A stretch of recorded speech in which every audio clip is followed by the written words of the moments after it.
Hello and welcome. Today's video is going to be all about how to layer your advanced anti-aging skincare routine. If you don't have a basic anti-aging skincare routine in place, go back and watch my earlier video on how to create a basic anti-aging skincare routine. Get those core steps in place before jumping into this video, and then come back and watch this video and I'll show you how to slot in all the fun anti-aging products that you probably want to be trying. The skincare layering information I'm going to share with you today, I've gathered over the last 6.5 years from aesthetics coursework that I've taken to maintain my cosmetology license, from books I've read on skincare, from the millions of videos I've watched on skincare, and from my treating dermatologists who've given me great tips for layering skincare along the way. So let me tell you a little bit about how I'm going to organize this video. We're going to go through a complete AM routine, we're going to go through a PM routine, then I'm going to share with you some do's and don'ts and some cautions for layering your skincare, then we'll go through some tweakments that you can make, and at the very end I'm going to share with you how to pair certain products that work really well together for an anti-aging skincare routine. So starting with the morning skincare routine, I'm going to give you the core routine, and then I'm going to show you how to slot in each one of the products and in what order to put them on for the maximum benefit for your anti-aging skincare routine. The one thing I want to say throughout this video is as you're adding products into your routine, whether it's the morning routine or the night routine, definitely make sure you add one product at a time, because you won't know if it's working and you might be getting some irritation from a product and you won't know which one it is if you're adding a bunch of products at the same time. So tip number one is to add one product into your skincare routine, maybe one in the morning and one in the evening, but not too many products at once, because like I said, you won't know what's working, and if you get irritation, you won't know which one's irritating your skin. So the core routine in the morning is cleanse or rinse, moisturize, sunscreen, and then makeup if you wear it. So let's talk a little bit about the cleansing step. So cleansing can be tailored to your skin type or your skin condition, or you can just rinse with water and hydrate your skin that way. But the key is to get your skin hydrated and ready for the treatment step. What cleanser you choose is really, like I said, dependent on your skin type or your skin condition, but I highly recommend you think about possibly not cleansing and just rinsing with water in the morning, or using a very gentle cleanser, because as we age, our skin gets thinner, it's harder for our barrier to repair, especially if we're stripping off the oils and the acid mantle before we're coming in with our treatment step. So the next broad heading that you're going to layer in are treatments.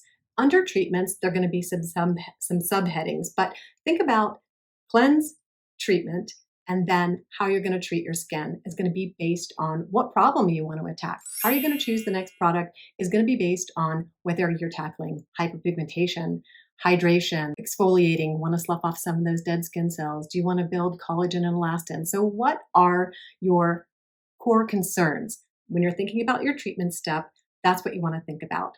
And within the treatment step, there's several layers that you could be doing, and it gets really complicated. So you want to think about the first step in treatment as hydrating. Use either a toner or an essence. That's usually the classic name that they have for the hydrating steps. But basically, you're hydrating your skin, getting it ready to accept the treatment that you're going to use in your next step. And traditionally, the next step is often called a serum. So those terms can get mixed up really easily, really quickly. And at this point, I want to mention that you really should only be tackling one product or one problem at a time, and adding one product into your skincare routine at a time. If you add one product in the morning and the evening, that's fine, but just adding multiple products, you just won't know what's working, and if your skin gets irritated, you just won't know what's irritating it. So go slow, add one product at a time. So back to treatments. Like I said, you want a hydrating treatment, then you want an active treatment. In your hydrating step, you're going to choose something like urea or glycerin, or just water-based serum with some antioxidants. And that's where it can get a little bit tricky, because your serum might have antioxidants, slightly exfoliating products too, because the products that we have available to us are just almost infinite these days. But you might want to think about the texture of your toner and the texture of your serum. If it's more watery, then it's probably hydrating. And if water's high on the ingredient list, that's the one you want to put first. And then your serum might be a little more viscous, and that is the one that you're going to want to put on second.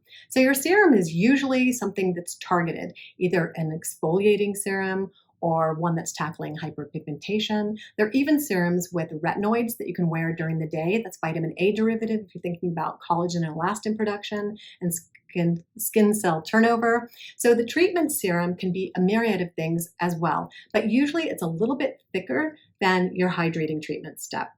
Okay, let's move on to the next step in treatments, which is a spot treatment. So you might have patches of dryness that you want to use a little bit of extra hydrating treatment on. You might have acne that you're working on that you might want to spot treat. Then eye creams. Eye creams are completely optional. Actually, all these steps, except the core steps, except sunscreen, are optional. Like I said, you don't have to add a million steps to have a great skincare routine. But if you're going to add an eye cream, this is a great place to add it in. Extra hydration under our eyes as we age always kind of makes us look a little more refreshed. Sometimes I wear one, sometimes I don't. So I'm not super consistent with my eye creams, but this is the fourth step in your treatment section. So hydrating, serum, a treatment, hydrating, toner, essence, a treatment, serum, your spot treatments, and then your eye creams. All right, next up is your moisturizer. How do you choose a moisturizer? Well, basically you can choose it on the season, the texture of it. A lighter moisturizer in the summer is preferable to some people, where a heavier moisturizer in winter. The main goal of your moisturizing step is to seal in all the treatments that you've just put on your skin. Do you have to wait in between all these layers? Not necessarily.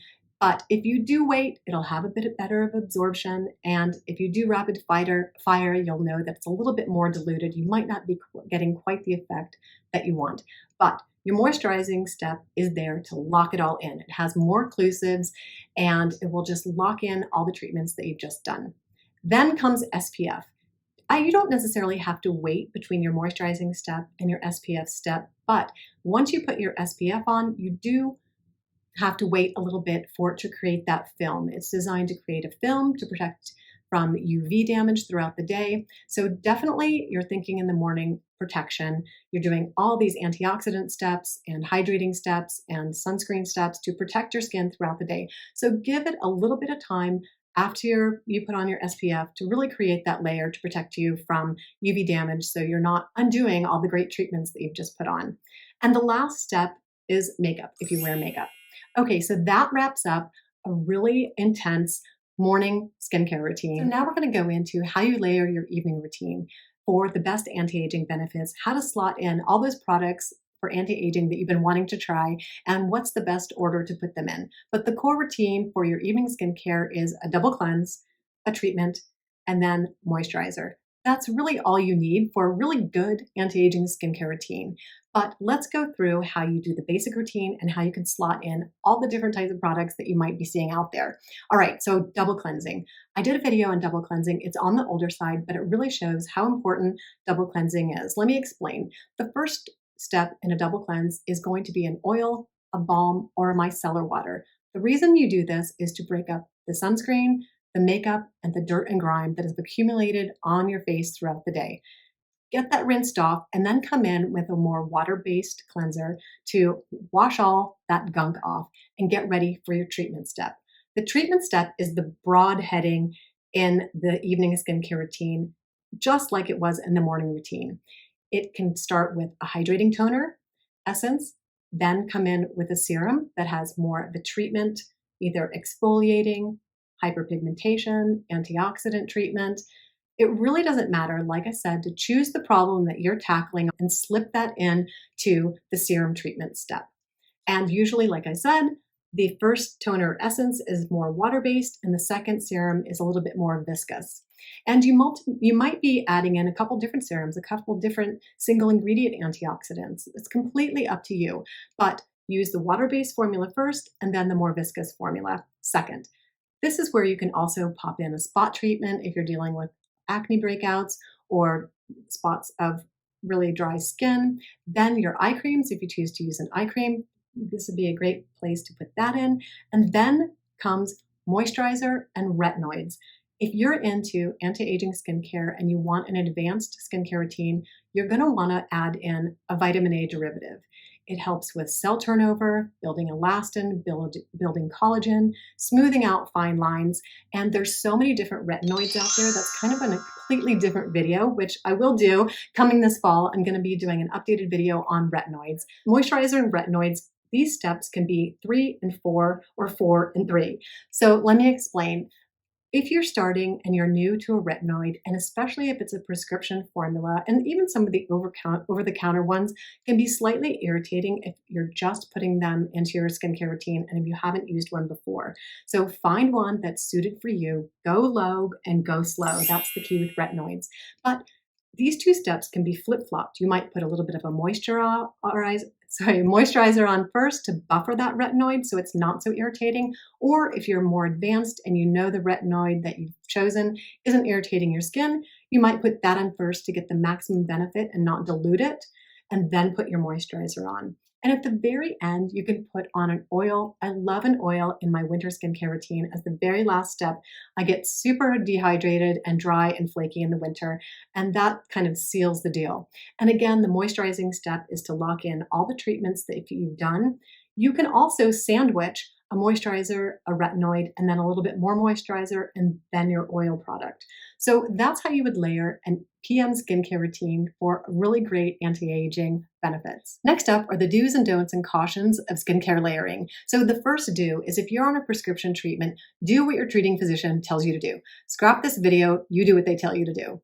The second one is read your product labels. Often the manufacturer will put on the product label the directions of use, how to layer the skincare, this particular product that you've chosen to treat the problem skincare issue that you're having, and how to layer it with your other skincare. So go there first. You might get lots of tips on how to layer your skincare products just from the product labels. So read your labels.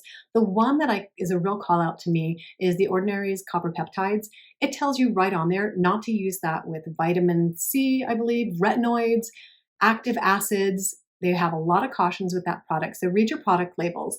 Another one that's a basic do or don't is not mixing benzoyl peroxide and antioxidants, because benzoyl peroxide is an oxidizer and your antioxidants are antioxidizing. So those two together usually cancel each other out. Perhaps if you're using the benzoyl peroxide in a wash-off formula, maybe it's not that big a deal. But those are two things that just sort of common sense-wise don't really seem to go together. All right, the next thing is patch testing. If you're adding a new product into your skincare routine, you definitely want to patch test that product. You can do it behind your ear, under your chin. You want to know how this product is going to react with your particular skin. So definitely patch test any new product that you're trying. Retinoids and photostability. Typically, if you're using a prescription retinoid, you want to throw that into your evening routine. But there's so many different retinoid derivatives out there these days, variations on vitamin A that are photostable and can use in your morning routine. So that kind of goes back to reading the label and listening to what the product instructions tell you to do. But typically, a prescription retinoid is best put in your evening skincare routine. Another thing, applying on damp or dry skin. We talk about this a lot. So typically, when you do your first double cleanse, oil, micellar water, or balm, you can do that on dry skin. But if you're doing a treatment step and putting that on dry skin, just know that your products aren't going to penetrate as well and maybe not have as good an effect as you would like them to, or perform at the optimum if you're putting your products on dry skin.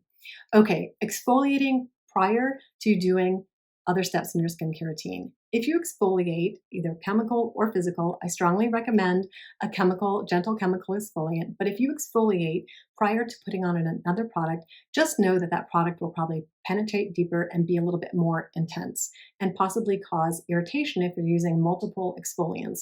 And that goes back to reading again your product labels, making sure you're not putting too many of one particular type of products, AHAs or BHAs. If they're in multiple products, putting a bunch of that on your skin is just going to start irritating it. So multiple exfoliants are going to increase irritation. Another thing you want to avoid, and I believe I mentioned this earlier in the morning skincare routine, is putting an oil and an SPF together. That way, if you do that, if you add an oil to an SPF, you're just going to mess up the fact that it needs to build up that film, that protecting film that SPFs are designed to do. So don't mix your oils and your sunscreens. Silicones. Here's where we get into pilling and balling and the huge irritation of advanced skincare users when they put on this gorgeous, perfectly designed skincare layering system, and at the very last step, it balls and pills when they go to put on either their makeup or their sunscreen. So irritating. It's happened to all of us. It will happen. But one way you can avoid that is try not to add too many silicones or dimethicone products on at once. Those just tend to ball up. Also, one thing you can do is waiting a little bit before you're adding each step. Now, that's not necessarily practical all the time, but if you wait in between steps, you'll have less chance of kind of things balling and sort of smudging together and ending up with a complete mess where you have to wash your face and start all over again. Okay, the weight debate. Again, do you wait between layers of skincare? You know what? Some people say yes, some people said no. You need to fit this to your lifestyle. If you need to get off and get going in the morning and do rapid fire, you do that. As long as it's not pilling and balling and falling off your face, you're probably doing fine. Just know that you're probably getting a little bit more of a diluted effect from each of the products that you're using. Okay, so, but some people prefer rapid fire, some people prefer to wait. I have a little bit more time in my evening skincare routine, so I definitely wait in my evening skincare routine, especially if I do my moisturizer and then my retinoid. I kind of wait in between those steps. So that's just me, but in the end, you have to do what fits for your lifestyle. And the last sort of tweak that you can make to your skincare routine is kind of what I talked about throughout this video, is going from products that are thinner to products that are thicker. So if you do nothing else in creating layering skincare, you can just go from thinnest to thickest. Some people just do that and it works really easily for them. Another way you can kind of just make the skincare layering issue work for your lifestyle is going by priority. What is the most important thing I want to treat? If it's hydration, that goes first. If it's hyperpigmentation, then that product goes first. If it's antioxidants, then that product goes first. So a lot of people order their skincare by their priority.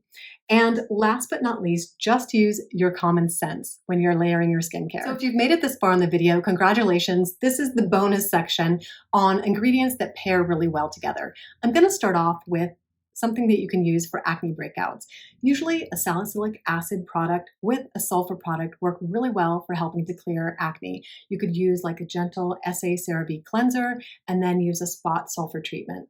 So I don't know about you, but every once in a while my face just decides to break out. I don't have any hormones left except the ones that I'm using for HRT. I don't know why I get what they call hormonal breakouts, but I still do. And sort of layering these products in together can work really well. Another thing you can do is use an AHA or a BHA cleanser before you put on your vitamin C serum to reduce the pH. Now, there's a huge pH debate. Some people layer their skincare based on pH. I haven't found that to be all that useful for me personally, and I don't really think I'm going to pull out a pH strip and test the pH of my products or look on the labels and order everything for pH. That just doesn't work for me, but it might for you. But one thing that you can pair together, like I said, is an active acid, an AHA or a BHA cleanser, before you put on your vitamin C, and you'll get better absorption. Now, this is a really advanced tip because it also can cause irritation, so use this with caution. Another ingredient that pairs really well with just about any other skincare product is azelaic acid. It's a tyrosinase inhibitor, meaning it helps reduce pigment. It can be anti-inflammatory, it helps with acne, and it really doesn't matter where you put it in your skincare routine. It seems to be able to penetrate other products really easily. I also want to talk about hyaluronic acid. It's in every skincare video you open these days. So hyaluronic acid is a bit finicky. It goes into the hydration step in your skincare routine. It usually is in lots of toners. It can come as a single ingredient, but what you want to watch for is not putting it on dry skin. Theoretically, if you put it on dry skin, it can actually do the reverse effect. And instead of moisturizing your skin and hydrating your skin, it can pull the moisture from your skin. So that's just one of those ingredients to be a little bit cautious of when you're layering. Make sure your skin is damp and also put a moisturizer over it so it locks in that hydration. And last but not least is a new pairing that I've learned about, which is niacinamide and retinoids. I didn't realize that niacinamide could actually boost the collagen production of retinoids. Very interesting. It also is slightly anti-inflammatory, so it goes well in helping reduce the inflammation that you might get from using a retinoid. That's everything I could think of to throw at you for an amazing anti-aging skincare routine, both for the morning and the evening. Definitely tuck this video away, share it with a friend. I'll leave a printout at the end that you can, in the description area, you can print it out, put it on your bathroom wall as you're building your routine, sort of as a guide that you can keep. Also, if you want to add in a retinoid, I think that's a fantastic idea. It's one of the best researched anti-aging skincare products that we have out there. And you can either get a prescription formula or an over-the-counter formula. There's lots of different derivatives of vitamin A, but really consider that if you're on an anti-aging journey, as well as a gentle exfoliating step.